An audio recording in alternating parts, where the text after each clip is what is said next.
సెలబ్రిటీల ఒంటిపై ఉన్న టాటూలు చాలా మందిలో క్యూరియాసిటీని కలిగిస్తుంటాయి. టాలీవుడ్ హీరో నాగచైతన్య ఎడమ చేతిపై ఉన్న ఓ మిస్టరీ టాటూ సైతం చాలా కాలంగా అందరి దృష్టిని ఆకర్షిస్తూ పోతుంది. మోర్స్ కోడ్ లో ఉన్న ఆ టాటూ అర్థం ఏంటో తెలుసుకోవడానికి చాలా మంది ప్రయత్నించారు. ఎట్టకేలకు లాల్ సింగ్ చాదా సినిమా ప్రమోషన్స్ లో నాగచైతన్య స్వయంగా ఆ రహస్యాన్ని బయటపెట్టాడు. ఆ టాటూ తన మాజీ భార్య సమంత రూత్ ప్రభుతో తన వెడ్డింగ్ డేట్ సూచించబడుతుందని వెల్లడించాడు.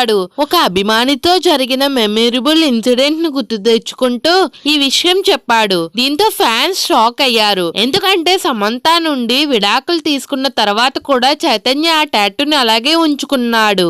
బాలీవుడ్ బబుల్ కి ఇచ్చిన ఇంటర్వ్యూలో చైతన్య తన టాటూని కాపీ చేయడానికి ప్రయత్నించిన అభిమానుల గురించి కూడా మాట్లాడాడు. కొంతమంది ఫ్యాన్స్ తన పేరునే టాటూ వేయించుకుంటున్నారని, మరి కొంతమంది తన చేతిపై ఉన్న టాటూని కూడా కాపీ చేస్తున్నారని చెప్పాడు.